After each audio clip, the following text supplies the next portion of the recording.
What's up, everyone? Welcome back to the Sweet Spot. Today we're checking out the bread and butter lineup.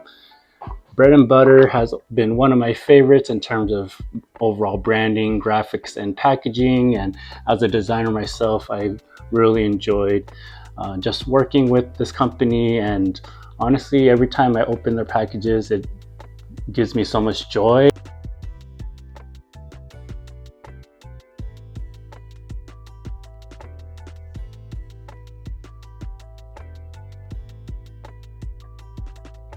This is the new variation of the Fatboy. It is a blacked out version, and overall it's very sleek. They blacked out all the graphics and grip and all, and overall this paddle still plays obviously the same, but I really loved the original graphics just because of that pink and blue, and it always reminds me of The Simpsons Donut, which is one of my favorite shows. And yeah, this paddle is very gritty. It is a wide body, and of the lineup, this is the fastest paddle.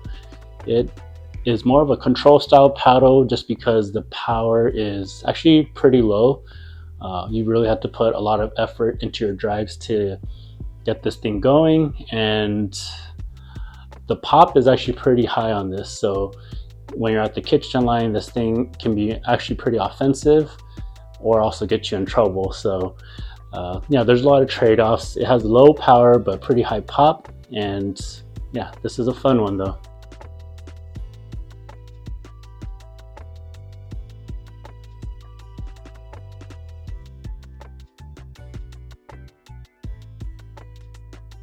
All right, so next we talk about the Invader.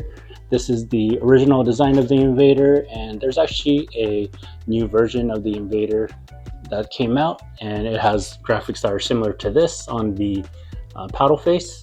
But yeah, this paddle is a hybrid paddle. It is an all-court style paddle with all-court style power and pop. This thing is overall very fun. I love the alien graphics and just the bright colors they use with the purple and the bright green. And I love how there's even this little detail that says tennis destroyer. So yeah, and then overall the graphics for and the branding for the Invader is pickleball taking over tennis courts, which is pretty funny. And yeah, this paddle is overall awesome. You can weight this up pretty well. It has pretty okay swing weight, and with extra weight you can always get more power and plow through. So really love hybrids lately. So it always gives you the option to add more weight, which is nice to get it more powerful. And also this thing is still very offensive in the kitchen because this actually has fiberglass also, so extra put away with that fiberglass.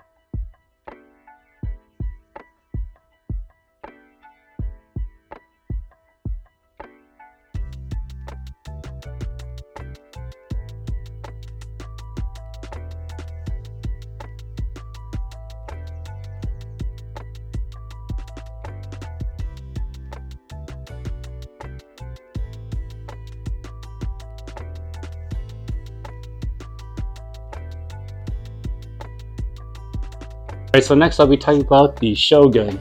This is the new Imperial Shogun with the updated graphics and has a red edge guard, which is really sweet. Overall, has a really fun look. They added more Japanese writing and yeah, really added a lot more detail onto the Shogun. I would say the original Shogun is a little bit quieter, and I love the new graphics and what they added to this. I love every time with the original Shogun, it says flawless victory, and then this end cap is really fun. It says, "This is my paddle, Shogun, this is my sword." So really cool. The only bad thing about this paddle is it's a 120 plus swing weight, so it could be pretty slow at the kitchen line, and it has decent power. It is all court style. The pop is okay. It's a little bit softer than the previous paddles, I would say, just because the pop's a little less. There's no fiberglass in this, and the sweet spot's a little bit smaller than the other paddles, which is normal because it's elongated. But yeah, this is a really good paddle. Like, no one can go wrong with this, and the only negative points are it has just a high swing weight, so sometimes when you get into hand battles, like, it is a bit head heavy, so I would recommend adding like weight at the bottom or in the handle or even at the bottom corners, and because it needs weight for the sweet spot anyways. But yeah, really fun paddle and love this new iteration.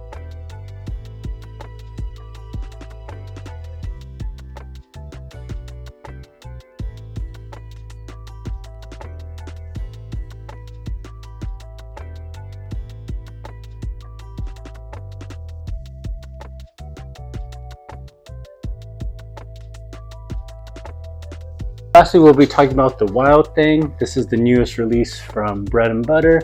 It is similar to the Shogun, but a lot of people are referencing it as the Shogun's older brother or something like that. It has more firepower and it has a faster swing weight, and yeah, which is really crazy for elongated. It has like a 113-ish swing weight, so it's pretty fast at the kitchen line and way more maneuverable than the Shogun. Also, is a lot more poppy because this has fiberglass, and they did change up the face layup with a 3K carbon fiber versus the T700, so it feels a little bit different. And overall, this plays a lot more firm and stiff versus the Shogun. It has a lot more dwell just because there's no fiberglass and it sinks into the face a little bit longer.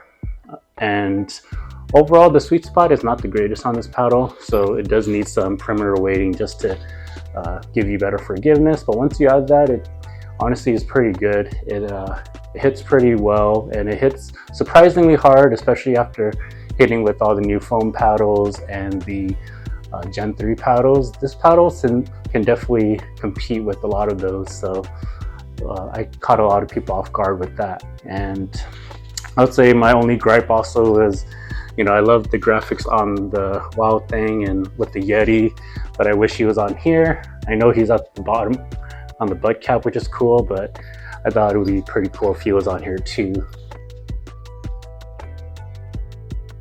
Thanks everyone for watching. Please like and subscribe. I will be giving away a Wild Thang. All you have to do is comment what is your favorite pickleball shot or what's your signature shot, and again, make sure you're subscribed to win. And also, I do have an affiliate code with Bread and Butter. It is code SweetSpot, and that's the code for most companies. And thank you again for watching and supporting my channel, and it's been a fun journey so far, and it just constantly is growing, which is really, really cool to see. I really appreciate all your support, and I'll see you on the next one.